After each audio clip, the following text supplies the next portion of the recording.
Letsatsi, letsatsi, ge, lefatshe, lefatshe, ge o ka tikologela mme. Monsters walk the earth, turn and return, turn and return. My children, monsters rule the earth. I think sometimes when we are invited to speak about decolonization, it can sometimes censor whiteness. But as Rada also says, there's no neutral or objective or no neutral perspective. Each person comes from their own biography. So I would like to ask you today to please situate yourself, as Rada says, we're going to situate ourselves via dates, locales, and maybe names of ancestors that are important to you. For example, I would say that the dates that are probably significant for me would be 1837, 1865, 1925, 1959, and so on and so forth. But I'd like to invite you to please do that. Okay, I would like to say the first important date would be 1935, because that's when my grandmother was born. And I wouldn't be here if she wasn't born. So I wish I could go further than that in my ancestry, because I believe they are all the product of our ancestors, whether we like it or not. So I'm going to be reading from Nehanda the Beautiful Ones. And I started writing it a long time ago in the 1400s in Southeast Africa. There was a kingdom called Mutaba, and it's very real. And there was a king there called Mutota. And so I tried to fantastically, like speculative fiction, fill out the gaps of his life. And so I'm going to read from the passage where he dies, and this is the reflections of his son.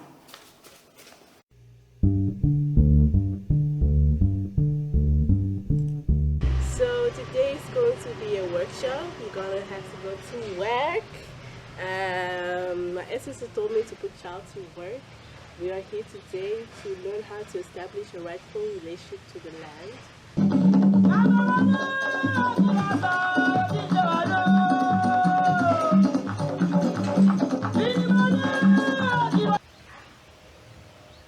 When they are under they're always under the ground. Die war viel so dunkler und deswegen habe ich mich wirklich so gerufen. Und jedes Mal, dass ich das sehe, ich denke an kleine so leuchtende Lampionen. Und deswegen mag ich das sehr gerne. So yeah, and I think this is quite healing in some kind of way. So it all kind of comes back together in the end. And that was also the beginning of how I felt about this workshop. I'm very happy to be here. Und dann habe ich einfach die Sachen halt gefunden, als ich hier einmal drumherum gelaufen bin. Und ich fand das, also das ist, ich weiß nicht, irgendwie hat das für mich zusammengepasst. Also ich weiß nicht, ob das okay war, mehrere Sachen zu tun.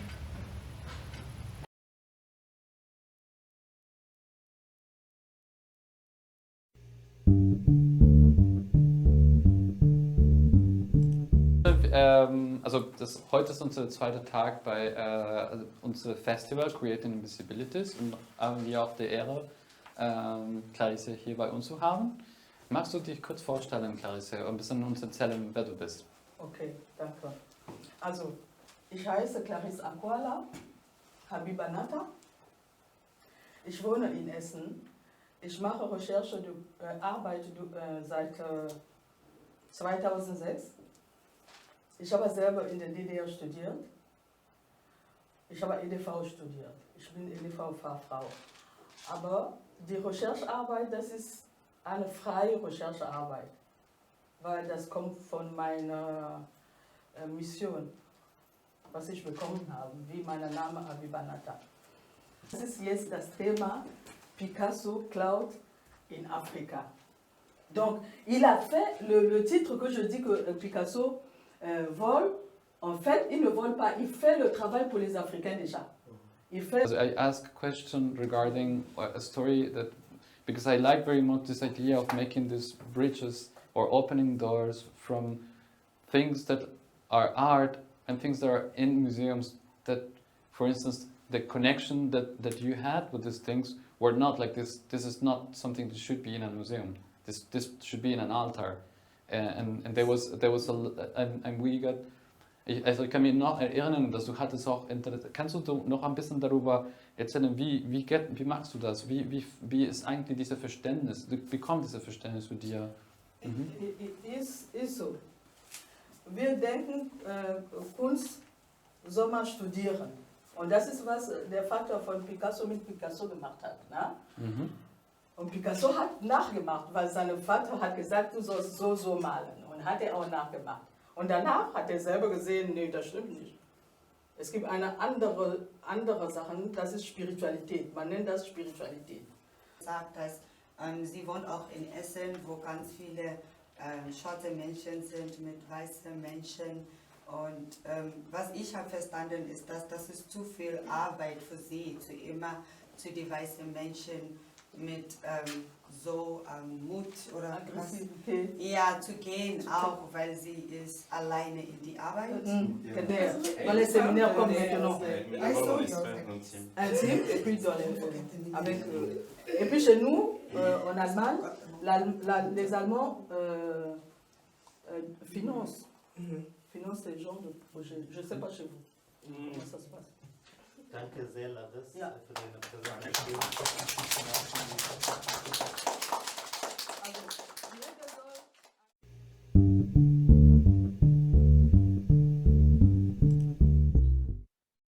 Ich bin Ajay Satyan. Ich komme eigentlich aus Tamil Nadu und bin ich in Deutschland ungefähr jetzt fast mehr als 6 Jahre, würde ich sagen. Nicht ganz 7, aber mehr als 6 Jahre in Deutschland. Meine Muttersprache ist Tamil, weil ich bin in Tamil Nadu geboren und aufgewachsen. Hier ich studiere Gender and Diversity. Ich bin quasi fertig mit meinem Studium und dann außerdem mache ich viel Kunst, beschäftigte Bildungsarbeit, also eigentlich Workshops und solche Sachen oder Interactive Lecture, Vorlesungen, Vortrag halte ich und dann mache ich auch politische Kunst und ja, ein paar Sachen here and there, kann man sagen. Wenn man über Mehrsprachlichkeit in Deutschland spricht, man verbindet das direkt mit Migration. Allerdings in der Ort zum Beispiel, wo diese Festival stattgefunden hat, also in Norddeutschland, in Landkreis Stade, gab es und gibt es immer noch so ein bisschen eine Community, die Plattdeutsch spricht. Und es ist interessant zu denken, wie diese Nationalprojekt, also die Nationalprojekte, die auch natürlich verbunden mit einer kolonialen Geschichte, hat auch Hochdeutsch als die Sprache und die Einzelsprache, die in ein Territorium sozusagen die Vielfalt schon auch mit den Sprachen hat vor. Also das heißt, diese Sprachvielfalt es ist nicht nur wegen Migration entstanden, und man sieht das nicht mehr. Also deswegen ist es ein bisschen von der Sichtbarmachung, von diesen Prozessen. Mohammed, hast du Lust, ein bisschen also aus dieser Perspektive von ländlich und deiner These vom Sprachenerben, Sprachenlernen noch kurz dazu sagen? Ja, ich würde direkt aber erstmal so an dich so irgendwie knüpfen und sagen, ich finde es auch sehr interessant, dass es so irgendwie erstmal ein nationales Projekt ist, eine einheitliche Sprache überhaupt einzufordern, einzuführen und diejenigen, die diese Aussprache, würde ich sagen, nicht die Sprache, weil die Sprache ist letztendlich besteht aus allen anderen so Regionalsprachen, aber eine Sprache wird so halt so irgendwie als Standardsprache eingeführt und alle anderen Sprachen werden auf einmal ein bisschen so abgewertet. Und es ist sehr sehr interessant, überall das zu sehen. Also ich kann von mir aus in Syrien zum Beispiel sagen, wo ich studiert habe, wenn man in die Stadt geht, versucht man so mindestens wie die Leute in der Stadt so irgendwie zu reden, weil wenn man so irgendwie diese ländliche Sprache so irgendwie verwendet, wird man ein bisschen so abgewertet. Und das habe ich in Deutschland auch von vielen Leuten, die zum Beispiel von ländlichen Gebieten von Rheinland-Pfalz zum Beispiel kommen und studieren in Berlin oder studieren in Köln. Da versuchen zum Beispiel, die haben auch so, ich erinnere mich an das Wort Baum, und ich glaube, auf den ländlichen Räumen sagen sie Bäm. Und ich finde das mega interessant, aber die versuchen, wenn sie nach Köln kommen, die versuchen direkt so irgendwie sich davon so einzubremsen und auch Baum zu sagen. Und wer führt diese Standards und wer schreckt andere Menschen davon ab und das so irgendwie auf ihre natürliche Art und Weise zu reden? Und das irgendwie, ich nutze meine Muttersprache gar nichts, weil und anderer Seite merke ich, dass wenn ich was auf Tamil was mache, das sind ganz, ganz kaum Menschen, dass die einfach also merken das. Irgendwie die Weißen gucken das, oh mein Gott, das ist sehr exotisch und schön, das ist toll. Nur solche Kommentare, aber sonst Leute, ich verstehe das nicht, weißt du, und das trennt sofort. Und weil wir leben in Deutschland, wo da sind unglaublich viele Kulturen jetzt, was es unsichtbar ist. Das möchte ich nochmal sagen. So viel Kultur, so viele Menschen, immer unsichtbar. Wir sind nicht sichtbar. Also nur wir sind sichtbar, wenn irgendwie was Scheiß passiert.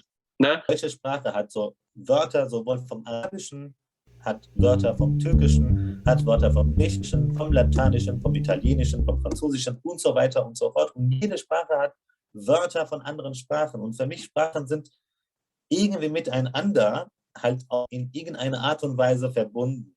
Und deswegen muss man nicht, würde ich sagen, sehr voller Ignoranz und voller Arroganz die ganze Zeit auf eine Sprache so irgendwie zu glorifizieren. Ne? So die Araber sagen, unsere Sprache ist die beste Sprache der Welt, oder die andere würden sagen, unsere Sprache ist die beste Sprache der Welt und so weiter und so fort. Nein, also man muss sich angucken, man muss alle Sprachen genauso wie seine eigene Sprache anerkennen, und alle Sprachen sind genauso wert und jede Sprache hat ihre Magie, würde ich sagen.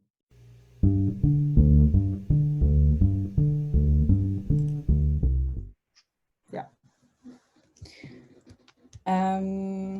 Okay, so I'll just reintroduce myself. Okay. Quickly, I'll introduce myself. My name is Fayo Said. Like I said previously, I am a photographer, mostly film photography. I also am an archiver student and researcher. And in my work, I'd like to focus on the empowerment of Black communities, which you will also see throughout the projects. And today I would like to talk to you all about the importance of archiving for so-called minority communities, in this case, mostly only Black communities, actually. Because for the last year, throughout the projects that I have done with ASPAD, Association for Black Artists, kind of a lot of questions about archiving came up. Who is archiving for? Who is a specific archive for? Who gets to archive? Just a lot of fundamental questions about archiving. And I would like to present these, so the questions and challenges and just the work that we have done, because archiving goes throughout all of them. So basically all of our projects deal with, in some way, with archiving or collecting Black histories, stories, and also the issues and challenges that come with this. Oromia Records is a digital art archive for the remembrance and preservation of Oromo culture, history, and art. I myself am Oromo, like I said previously, and I really felt this need to start collecting and displaying Oromo culture. I'll tell you why, because if you might not be from the Horn of Africa, the context is important. So like I said, the Oromo ethnic group is a group in Ethiopia, and we have a rich cultural heritage, but at the same time, we're a marginalized group in the country historically. So, for example, under the dictatorship of Haile Selassie in 1941, the Oromo language was banned, including from political life, schools, and the Amharic language, the dominant language, and culture was kind of forced upon Oromo people. So Oromo cultural heritage can take many forms. So it can be music or items like cultural items, photography, film. But the one item that kind of triggered my motivation to do this is actually cassette tapes. So I don't know how it is in other cultures, but obviously in the 60s, 70s, up to the 90s, cassette tapes were very popular, a popular way of enjoying music.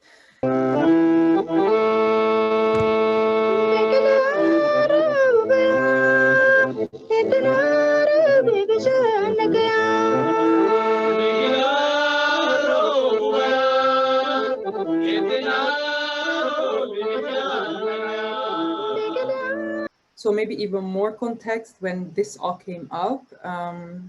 So growing up, I've always kind of had this trauma of like Oromo people being suppressed in my household. Like I always knew about the political situation. My dad, my uncles, they would all talk about it. So it was always I was very aware of this fact. And I knew always I wanted to do something. I just didn't know how I could help. Like I always thought, who am I? How can I help? And last year, a very, very prominent Oromo singer, Hachalu Hundessa, he was assassinated. And it was, a very, very painful moment for a lot of Oromo people, because Oromo music is always has very strong political undertones for freedom and liberation and all these things, right? So him as well, it was a big shock. And I really felt like I really have to do something. And it just came together that I just needed, what can I do? I can actually start with the music, because the music, they already have the messages. I don't have to create a message. There's already messages out there. What I can do is just combine them, or not combine them, but collect them, preserve, like make sure that they're preserved. So to your question, definitely this was 100% a form of claiming my heritage, being more active and engaging with my heritage. But also it feels like almost a protest, like this is my way of actually helping. This is my way of getting this energy also out of me, because I feel like I've carried this for so long, and now I finally found a way that I can be productive in all of this.